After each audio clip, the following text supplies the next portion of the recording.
Hi, Marsha the Great here. Um, it's the solar eclipse. It was the solar eclipse today, and I used the opportunity to talk about all the things that I wanted to forgive, that I wanted to forgive in other people, and that I wanted to forgive myself for. And it was a lot of harrowing stuff that I realized that I had to forgive, including letting me walk around with brain trauma and not getting hospitalized for it, including sexual assault that I've gone through, including not protecting other girls at the time, because I was a girl too. I was very young, including not protecting other girls like myself from predatory men and boys,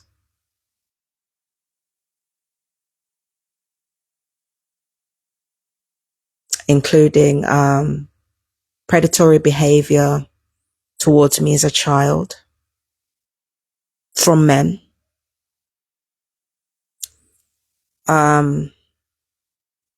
I realized that I had a lot to forgive. I realized that I've been surrounded by a lot of abuse, and I was gaslit out of not seeing it as abuse. And for a long time, I carried this image of myself being the villain of the piece when it came to my family and when it came to my friendships, only to realize that the only real crime that I'd ever committed was being annoying to people.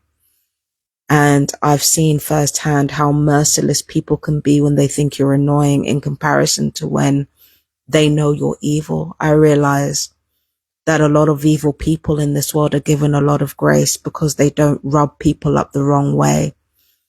And I've been a victim of that, to the point where I've had really horrible head trauma and been sexually assaulted and been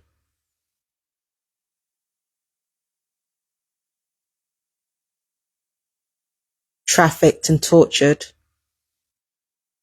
And instead of people saying, oh, well, this is horrible and we shouldn't allow it, instead of people fighting for me, I was surrounded by people fighting against me my entire life when it came to talking about my abuse. I was spoiled as a kid because my energy was easygoing at a time where everybody else was hurting.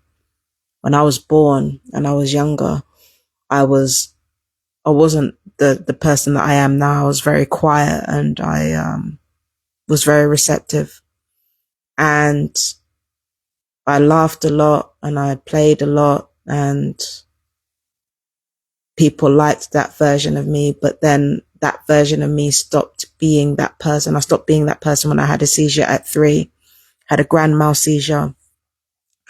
Everybody thought it was epilepsy, but in spite of my medical record saying that I had seizures, I used to feign seizures to get out of school when I was a teenager. In spite of my medical record saying that I had seizures when I was a child, that was the only seizure that I actually had. I think that seizure was as a result of a head injury, rather than epilepsy, rather than actual epilepsy. But once I had that seizure, I lost my ability to talk, and my dad had to relearn how to communicate all over again. He had to reteach me how to communicate all over again, because apparently I lost the ability to speak. Taught me how to speak, taught me how to read. But the person that everybody celebrated didn't come back. Instead, I became this really anxious, defensive, constantly scared person. I was still happy. I still had a happy-go-lucky attitude, but it wasn't the same after the seizure. And then when I went to school, that's when I stopped being lovable and started being annoying to people, because I was no longer just laughing at everything. I was defending myself. I was standing up for myself. I was fighting my own corner. And that's when people stopped fucking with me. That's when the adults in my life became belligerent and tyrannical. I didn't stop speaking though. Throughout my life, I never stopped fighting. Never stopped speaking up for myself, never stopped advocating myself, no matter what happened to me. That's the one thing about my life that I'm grateful for. I want to get some other paperwork here, because what I'm about to talk about is relevant to my situation. I just got to find the paperwork here. Okay. So, with that in mind, I wanted to talk about incels, and in particular Groypers, who are a subsect of the incel community. Now, before we understand Groypers, or, who these people are, who are apparently not only Nick Fuentes' fan base. Nick Fuentes is a right-wing pundit. It's a particular subgroup of the incel community. They're far right, of course, but they're a particular part of the incel community. But in order for me to understand Groypers, or in order for us to understand Groypers, we have to understand what incels are. Incels, ironically, were originally female, involuntary celibate, who hated men and who felt entitled to male company. They weren't celibate of their own choice. They couldn't get a boyfriend, couldn't get laid, right? So they started hating men, or at least that's my understanding of how the incel movement started. It actually started with women, but now we use them to describe men who are bitter about not being able to get laid, or at least that's how we view incels as a whole. Incels are supposed to be mostly young white men, surplus males, but it can be anyone. They don't have to be white. They can be black, brown, white. They can be male, female.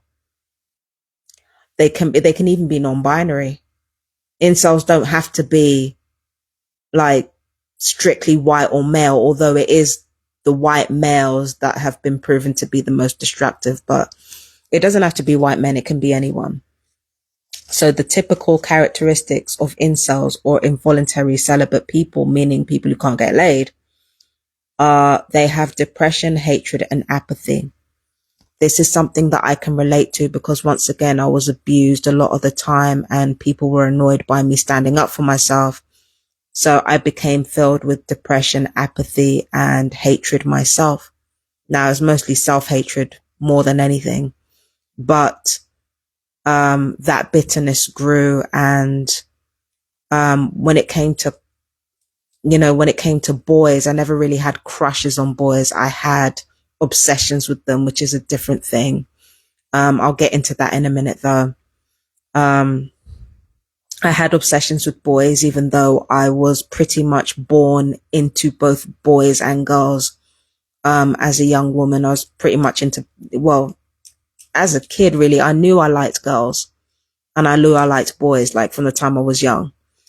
But I had this obsession with boys because it was a comp het thing, compulsory heteronormativity, which is something that queer people do in order to affirm their worth as the gender that they're assigned.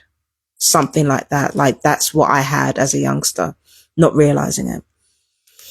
So incels are depressed, filled with hatred and apathy. And what happens is that these incels, this is where we get into white male territory, because the more privileged you are, the more likely you are to do this, even though likelihood is a very different thing from white men are the only ones who do this. They're not the only ones who do this. Okay. So what people do, what these incels do from there is, if they don't have room to talk about their feelings, what they will do is they will blame their failures squarely on society, not taking accountability. It's either they blame themselves for shit, or more likely they'll blame society for their own failings. So they delegitimize external factors. They delegitimize the thing that they failed at, and they delegitimize the thing that they want that they can't have. So for example, if you're like me and you're a college or uni dropout, or you struggle to go to school or work, or you don't have very many friends, or you don't have very many lovers, it can turn into, okay, well, the education system is bullshit anyway. And it's true, it kind of is bullshit, but the emphasis is on actually blaming the education system rather than like really taking into account how you could have applied yourself better, how you could have sought for help more. No, it's just the school system's fault. You know, if I can't get a job, then it's not really my fault. It's the company's fault. It's everybody else's fault, right? So it's delegitimizing external factors. And then let's just say, me as a woman, I'm compet, right? I'm competing. Well, I'm not compet now. I'm happily queer, but let's just say as a girl, I feel like boys are the key to me having status, and them not wanting me back is getting in the way of that status. So for me, even though I know patriarchy is evil, like my understanding of patriarchy when I was younger, it was the idea that men somehow had something wrong with them because they wouldn't take a chance on me, right? And it became an obsession with boys and with men. It became an obsession. And what obsession is the desire to either control, consume, or eliminate. Yeah. At worst, it turns into the desire to eliminate. At best, it turns into the desire to control. Like, for example, these people up here, they're obsessed with me being scared or angry. They're obsessed because they want control. So at best, obsession is about control. It's about trying to control somebody's emotions, somebody's life, because you want them and you can't have them, or they won't give you what you want immediately. So you try to, like, you get obsessed with it and you try to control, consume, or eliminate them. So that's how I felt about boys and men for a long time, like right up until like what, 3 or 4 years ago, like maybe even 3 years ago. I felt like that. I was on that compet shit, right? So in the same way that I would get obsessed with men, these incels will get obsessed with women the same way. If I can't have you for my status, if I can't consume you, then either I'm going to try to control you or I'm going to try to eliminate you. Yeah. That's where the obsession with calling women evil and calling women this, that, and the third comes in. It's also where anti-blackness comes in, anti-brownness comes in, even anti-whiteness comes in, because it's bred from the need to control, consume, or eliminate. So that's how these incels get obsessed with women in the negative fashion, or obsessed with seeing women as evil, or seeing femininity as inherently evil. So it's delegitimizing external factors, seeing the things that you failed at and the things that you want as bullshitting or evil. I still have these qualities within me that I work on every day, right? Delegitimizing external factors rather than like taking accountability for my own role in my life, right? Then we go to, so it's all about looking for the worst in all the things that we wanted to accomplish or achieve, but we failed at. And then number 5 closeted, trans, gay, or asexual. I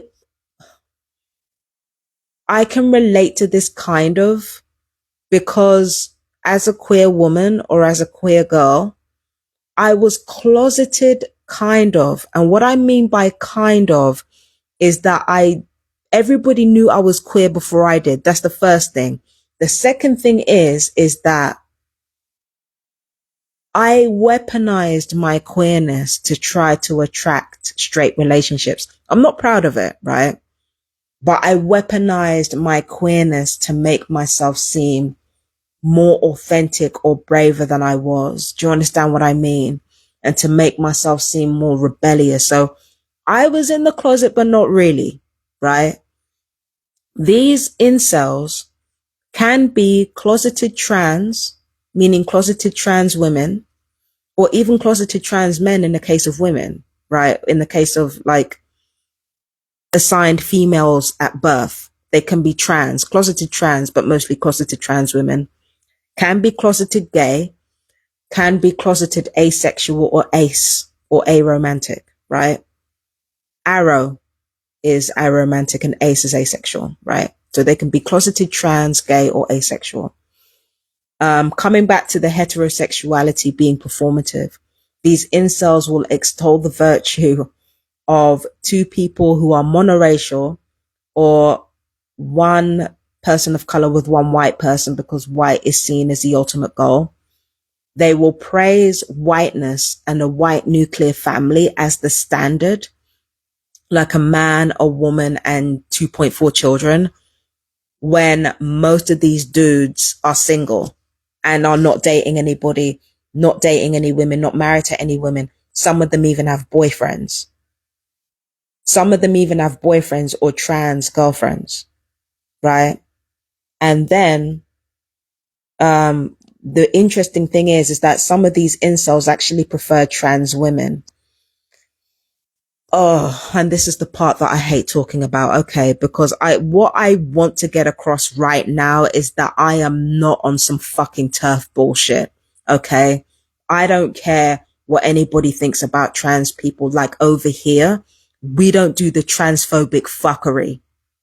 Okay. We don't do the transphobic fuckery.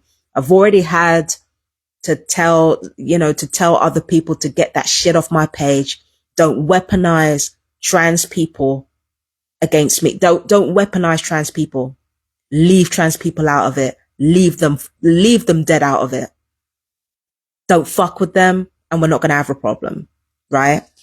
So I'm going to say this part, but I say this purely from an observational perspective and not from the perspective of being against trans women. I am a firm and fierce fucking ally.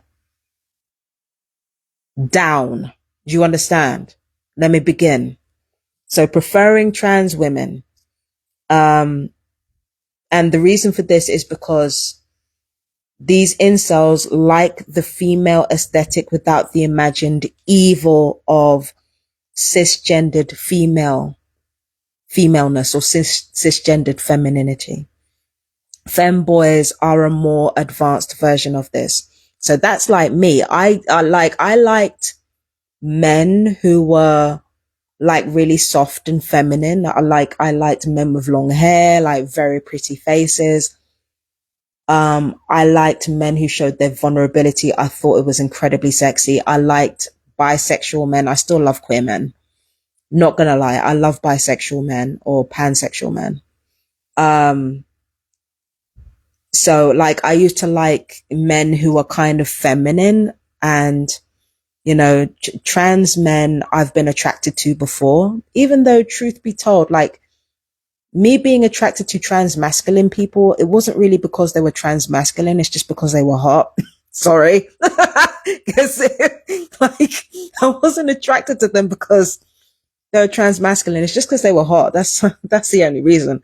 But I think younger me would have been attracted to trans masculine people because like the same thing that these gay, trans or asexual men get out of dating trans women, I would have got out of dating trans masculine people, I think. I did actively pursue men. It's not like I didn't actively pursue them or fuck them or anything else, but like, I feel like what I liked and what I pursued were two different things. I liked soft boys, right? I really like soft boys.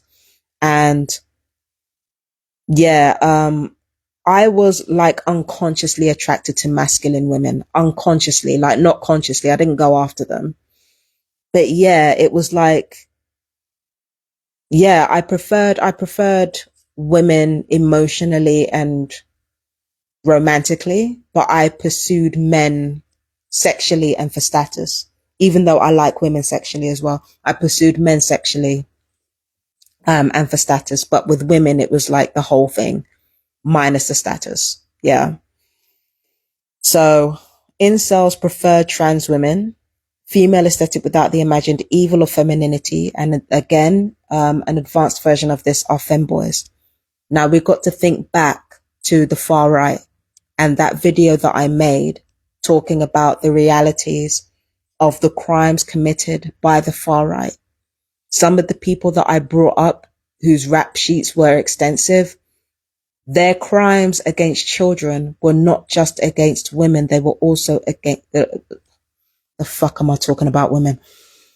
Some of those crimes were also weren't just committed against girl children, but they were committed against boy children as well. So you've got closeted queer people. And at worst, when people are that closeted, it can result in deviancy that can contribute to harming children. Now, some people are predisposed towards harming children. Okay. Some people are predisposed towards that already. And is basically my feeling of them. Okay. That's basically how I feel about them. But sometimes when people are, sometimes people's sexuality, when they're closeted enough, it can stray into wanting to date younger people or even underage people. I can't believe I'm saying this, to feel like they're not being judged in some way, right? Or to feel like, they're being with someone whose perception of them is completely pure, right? That can sometimes be the attraction of predatory people when it comes to dating somebody younger or violating somebody underage, right? But yes, when you look at the far right, when you look at some of the people on the far right, some of them are nonsense, yeah, but some of them are queer, and it fits in line with the incel, that's what happens when the incel shit is taken to extremes here. The reason why I use that as an example is because some people on the far right are genuinely queer.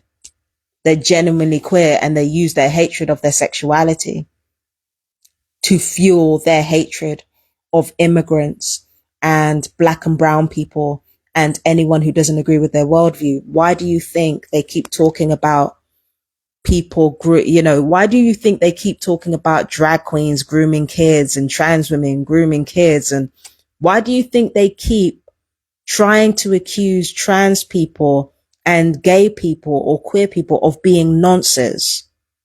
Why do you think that is? It's because a good chunk of the far right are nonces themselves and are groomers themselves. Do you understand what I'm saying? It doesn't come from nowhere. And when it comes to queerness now, yeah, that is a combination of emotional neglect. It's a combination of emotional neglect, externalizing emotional drives rather than internalizing them, meaning no looking inwards, and embracing a culture that ultimately hates them, so that that anger that they feel inside, that hatred that they feel inside, can repeat on itself. So that's essentially what incels are. Incels are, for the most part, closeted men, closeted white men, or again, it could be anybody, closeted people who turn their depression, hatred, and apathy inwards and turn blame outwards, resulting in bigotry, xenophobia, obsession, entitlement, and even fatally serious crimes. Okay.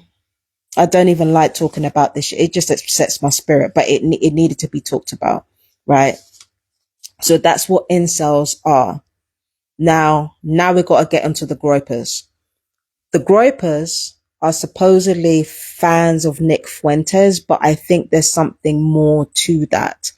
Because what I've heard about Groypers is that, coming back to the trans thing, what I've heard is that there is something called transmaxxing. Now, anyone in the comments can correct me on this, but what it essentially is incels, or mostly white male incels, encouraging each other to feminize themselves so that they can be dateable to other incels, right?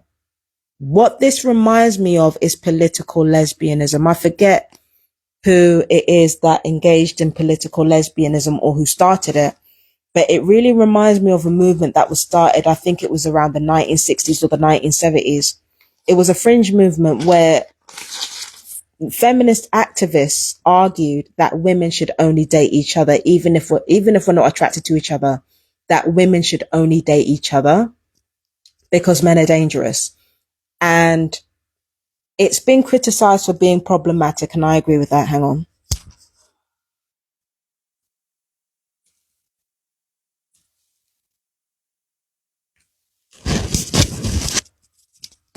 It's been criticized for being problematic in the past, which is something I agree with.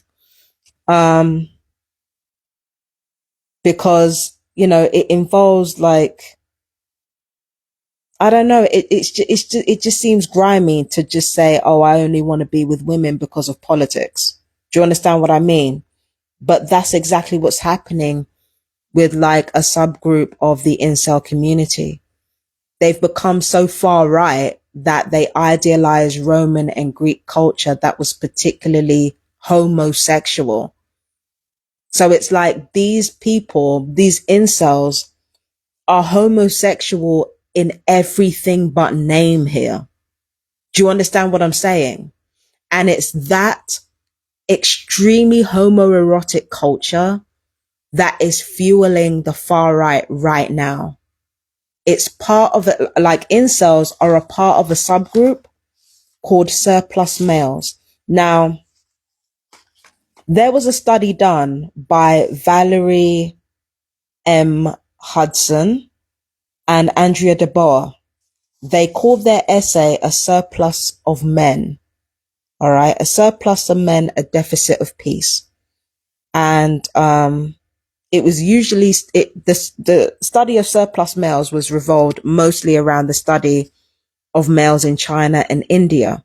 And what they wanted to explore was the effects of an exaggerated gender inequality, meaning, for example, in China, they used to make it a point to have as many boys as possible in their country. And, it usually resulted in the abortion of girls or girls being abandoned. So that study was to do with what happens when there's an excessive male inequality.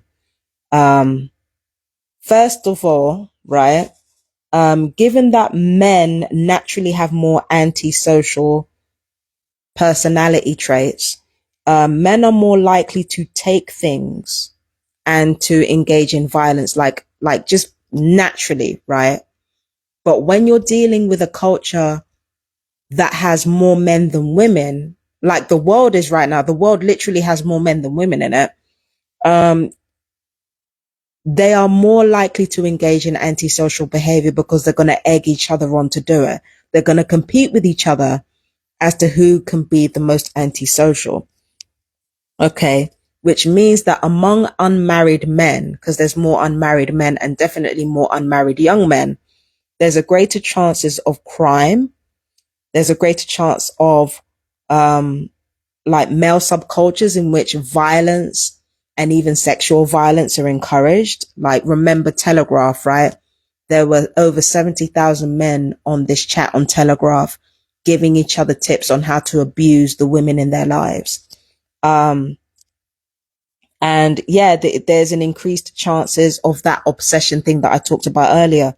Remember, possession, consuming or eliminating. Okay.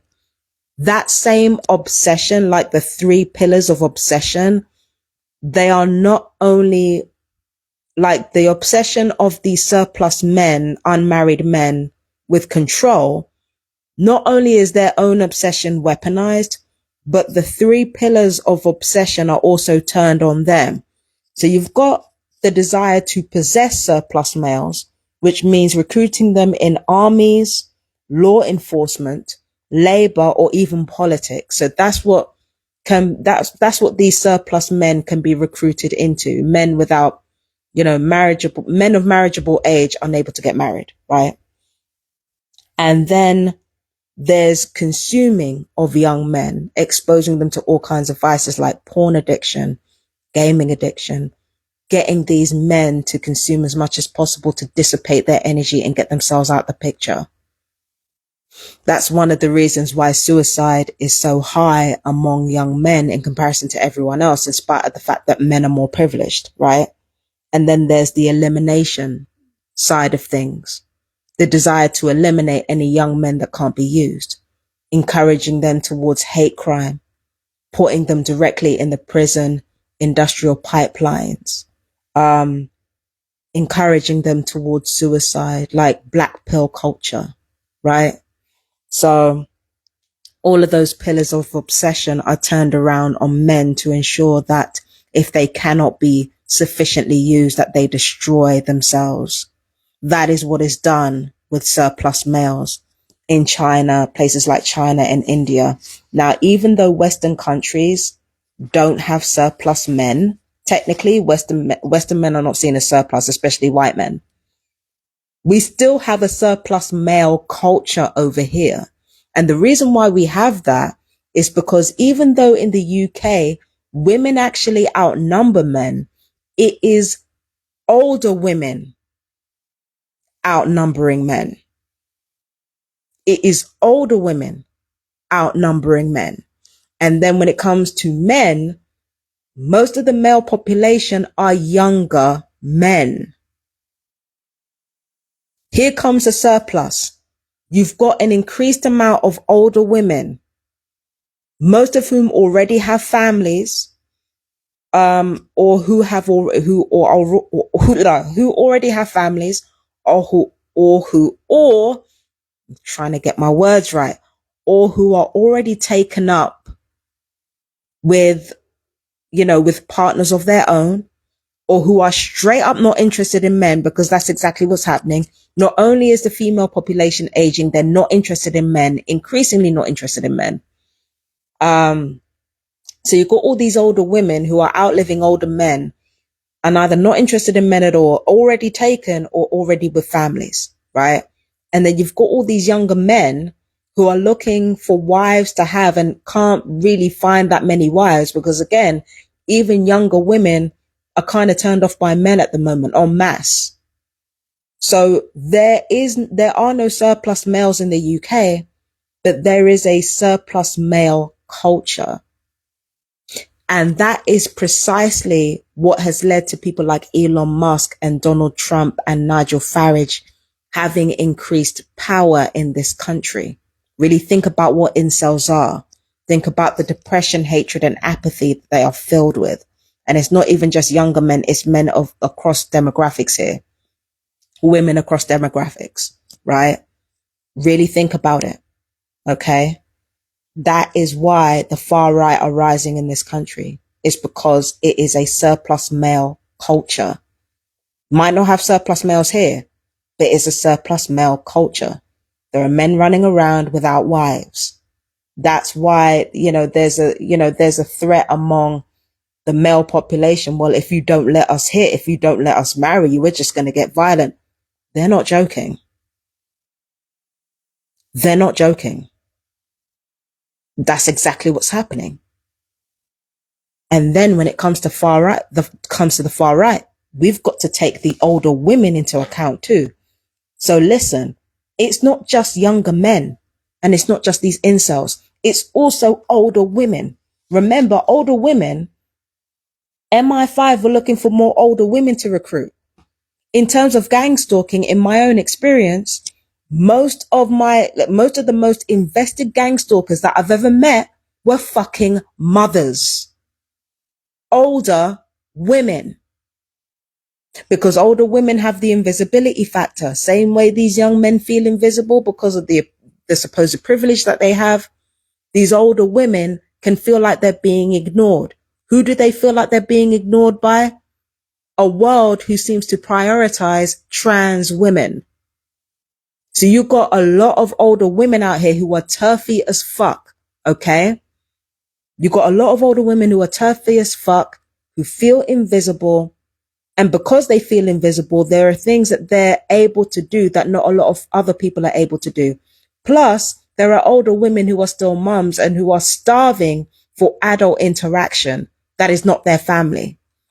So through that, MI5 can recruit women through places like Mumsnet, for example. There are skills that older women have as housewives or mothers that can be easily translated into some of these intelligence roles. But not just intelligence roles, also gang stalker roles as well.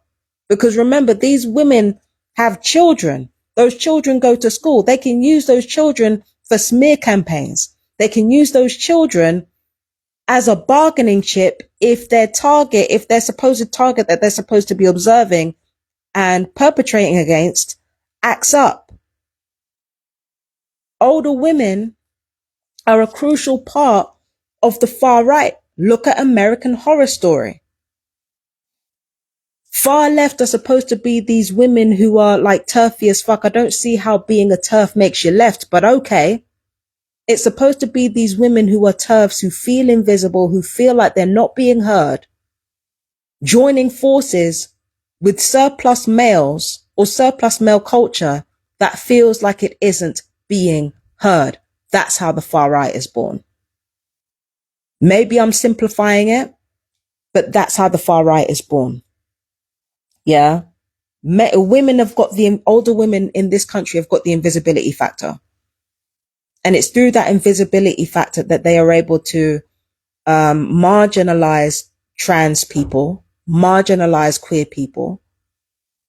Do you understand what I'm saying? And then with younger men, again, think about all the factors that I talked about before with the incels.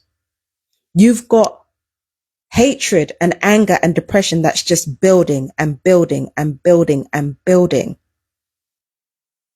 as the fault for the failure in their lives are being increasingly externalized. Do you understand what I'm saying? It's increasingly externalized. And that's what's causing the far right to gain power. It's not just younger men, it's older women as well. Women my age and up have been responsible for this.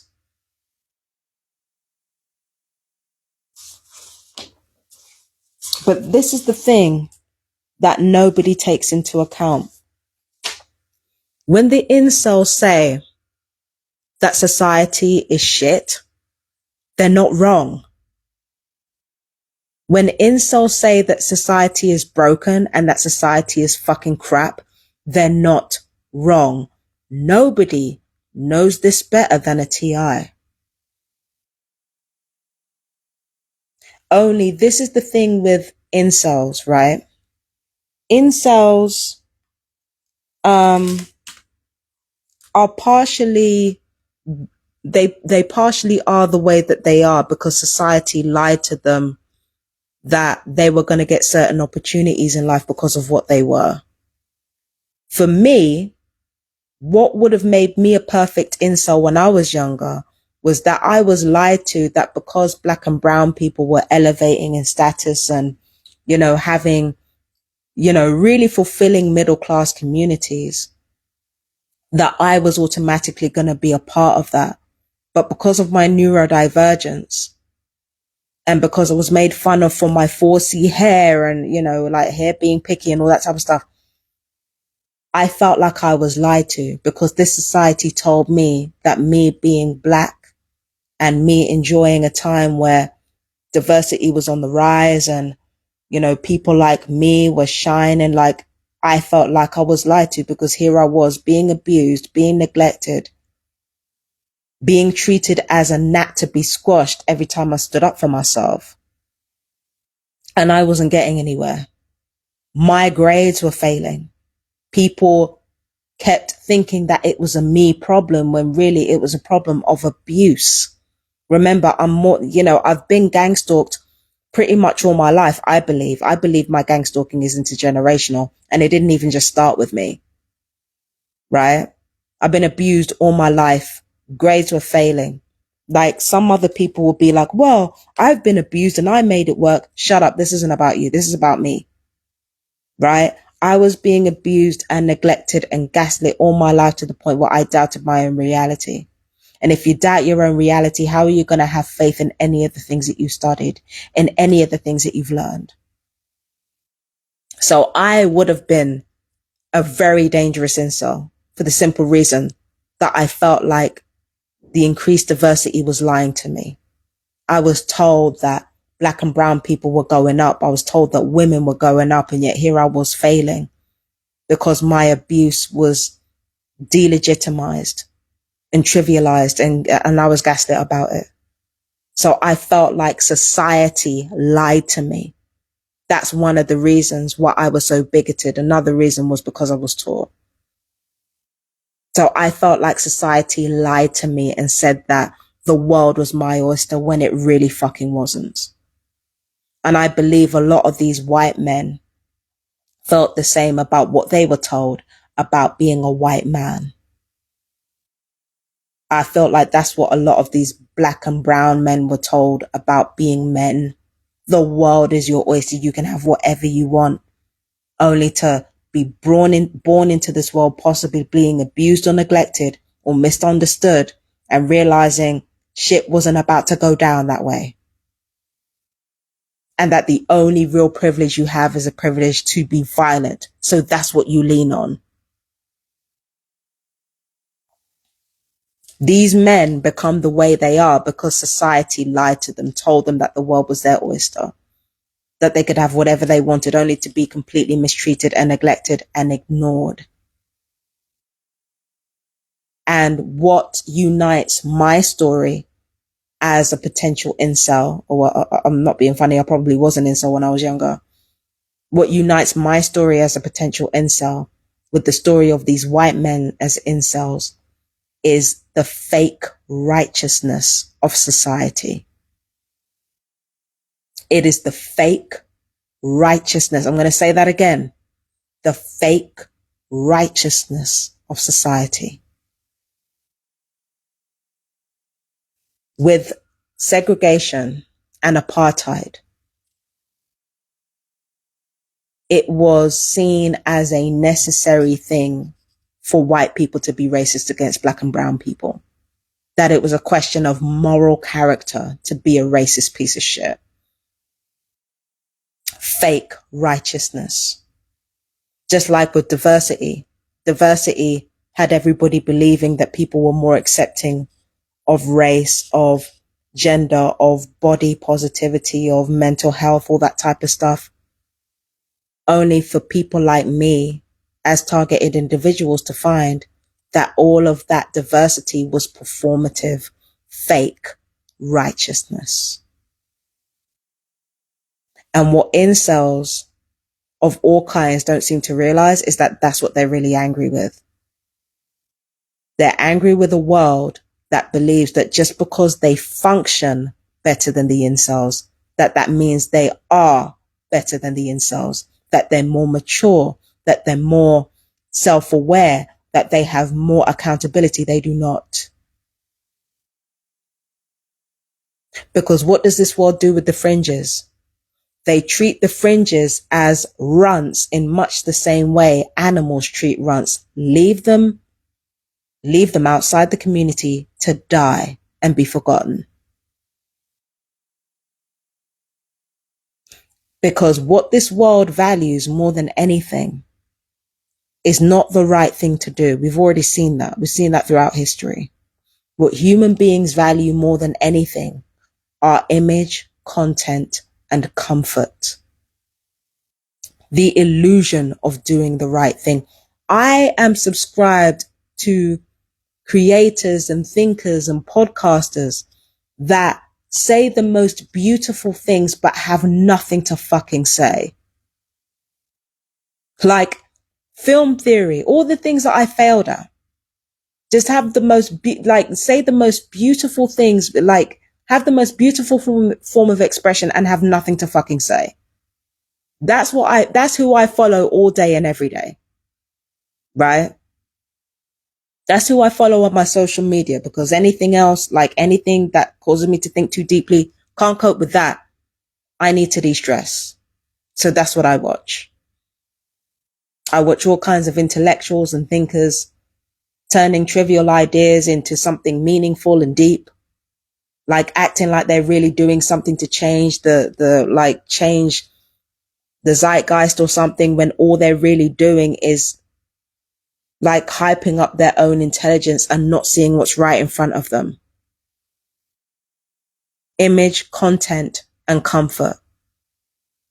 As the progressives brag about, the lepers eating the right wingers' faces, the progressives had every opportunity to listen to the targeted individuals in their community, just like the conservatives did. They had every opportunity to do that and they chose not to do it. Image, content, and comfort is the only thing that human beings of any political allegiance respond to. And now the right are starting to find out that racism is not going to make them rich. Why? Because the wealthy people who told them to go in that direction of being racist and homophobic and transphobic,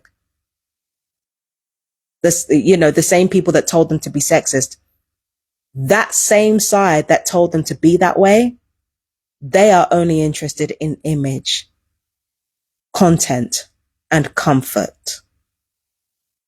They are only interested in wealth, money, and power. They don't give a fuck about their foot soldiers. The foot soldiers for the far right, they don't give a fuck about them. Like I said, surplus males, and even older women are consumed, controlled, or eliminated. And that's all that's fucking done with them. But now, the far right are too lost in the sauce. Those fighting for the far right, their shame of being wrong and of being wrong this entire time, that's what's keeping them in those political allegiances.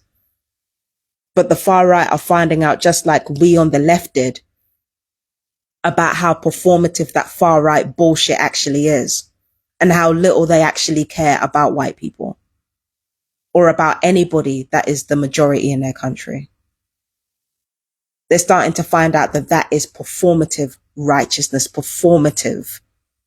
And that all the people on the right care about, especially rich ones, are image, content, and comfort.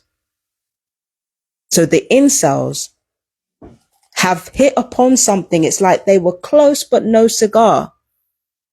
Just like I'm figuring out that the problem was never my own people. The problem was never diversity.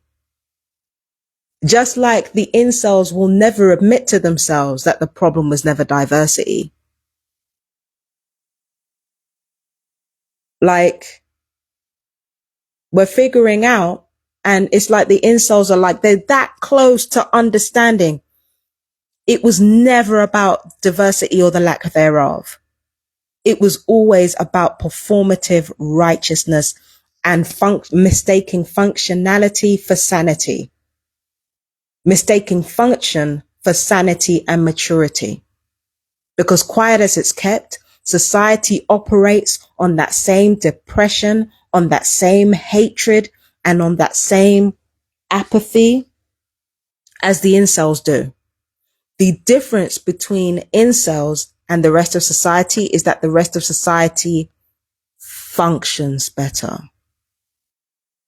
And the irony is, functioning better It means there's a layer of emotional immaturity that the rest of society is unaware of.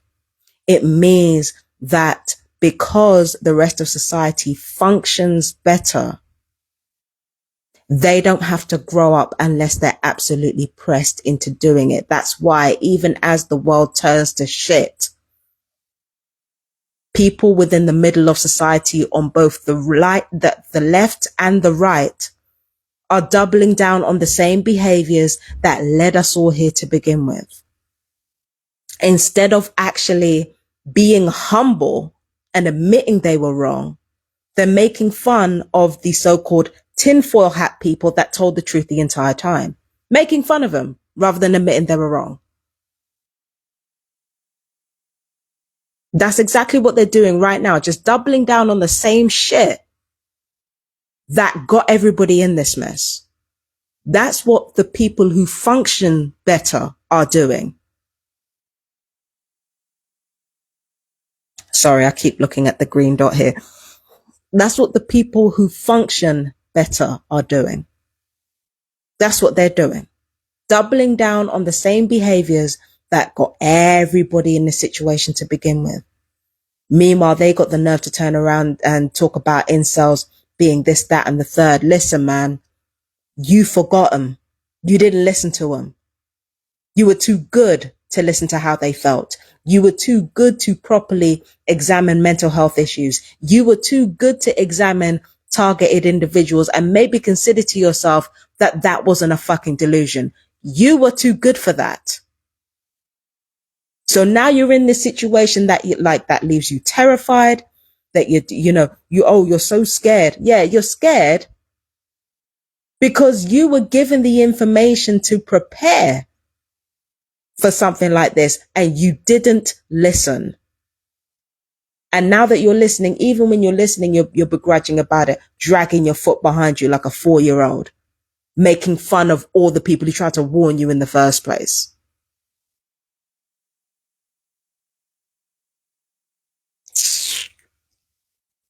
The incels were right about that. This society, the majority of the society are completely immature and focused only on social construct or social order.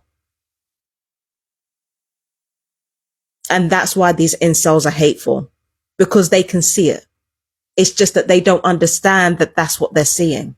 They don't understand that they're looking at the immaturity and the lack of insight of the rest of society, thinking that just because they can function better, it automatically makes them more mature and makes them more, makes them more mature and makes them more knowledgeable and wise. It does not. Function is function. It doesn't automatically entitle you to wisdom.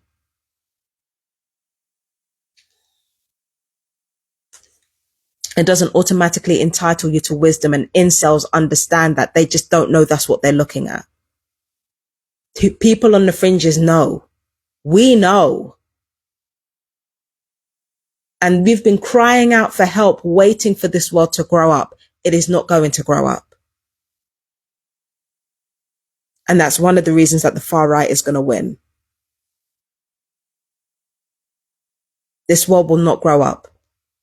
And the incels' hatred, it's going to destroy this world until they understand Black and brown people were never your problem. Women were never your problem. Queer people were never your problem. Trans people were never your problem. Your problem was always and will always be the immaturity of people who mistake function for character and sanity and wisdom. The people who function, who are so entitled with the additional resources they gain from that function, who are so entitled that they don't want to hear anything that challenges their worldview, that they don't want to hear anything that, makes them feel like they're living in an alternate universe. They're the ones who've been living in the alternate universe. We know different.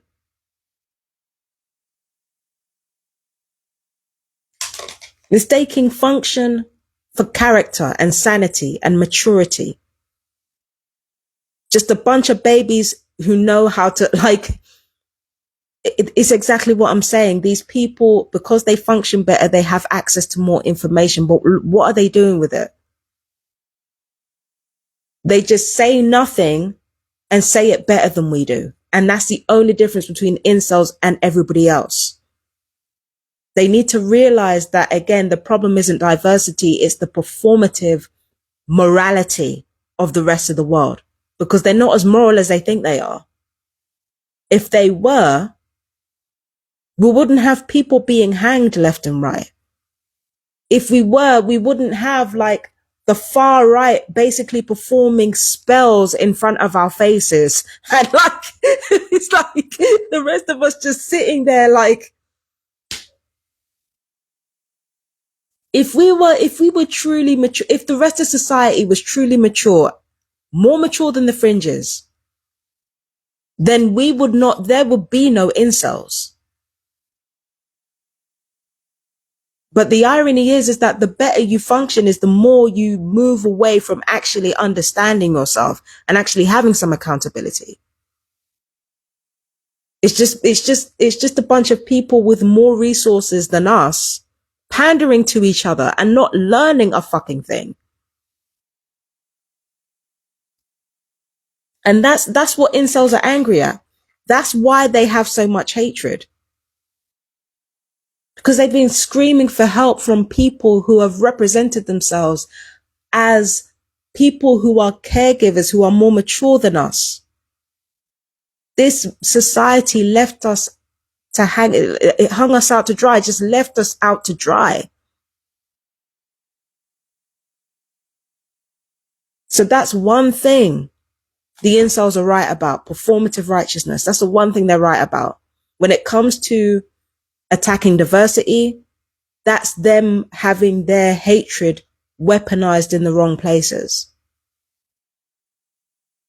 Because the more powerful people in society want to get rid of them, or want to consume them, or want to control them. But mostly get rid of surplus males. That's, yeah. This society, the powerful people who control the populations, they want to get rid of older women and get rid of younger men. And the far right is how they do it. They trick older women and younger men through their hatred and their depression and their anger and their apathy into consciously making choices that are against their interests.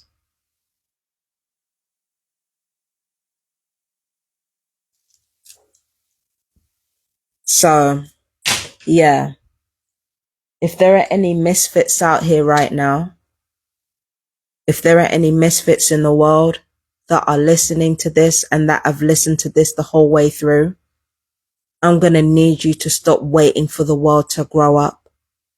Stop waiting for these babies to spit their dummies out and learn to talk properly. Nobody is going to recognize you. Nobody is going to respect you for telling the truth, or for, that people might respect you for reaching out for help. But even then, when you reach out for help, it has to be reaching out for help in a way that they find comforting and reassuring. You've got to stop waiting for these babies to grow up. They're not gonna grow up. If they weren't gonna grow up at a time where diversity was on the rise, they're definitely not gonna grow up at a time when the far right is on the rise. Stop waiting for this world to grow up, man. You're not gonna bully them into growing up either. All this hatred that you have for people, this joining of the far right, is not going to help you or anyone else. Realize that the performative of righteousness is what you truly have a problem with, and then find your own voice. Because when you find your own voice, like I did, I found my own voice. I embraced my queerness. I embraced all the things that gang stalking wanted me to hate myself for. When I started doing that, That's when I stopped hating other people for what they were. And even though I don't like this world, I'm a misanthrope to my core. There are times where I see people being happy and it makes me happy. Not because I like humanity, because I fucking don't, but it's because I found myself and I found my voice, and it wasn't in hating other people. That's not where I found my voice. I found my voice in appreciating myself, in finding what truly meant something to me and dedicating my life to that. Right now, what means the most to me is ending gang stalking, bringing justice to as many targeted individuals as possible. That's what means something to me right now. So my energy is dedicated to that. And on the side, I do my little tarot readings and my little astrology on Empress Justice Tarot and Empress Justice Astrology. But as Marsha the Great, my life is dedicated to helping people who are misfits find their fucking voice. And that is my voice as a woman. That is my voice. Helping other people find theirs.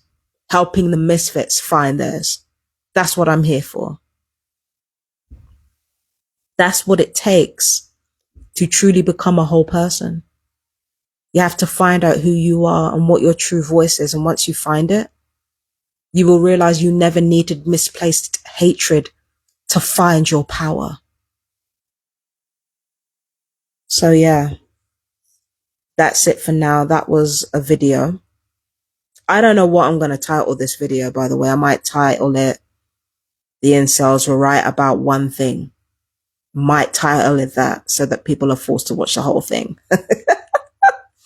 I don't know. But whatever I call it, I have been Marsha the Great, and I will see you in the next video. Take care. Bye-bye.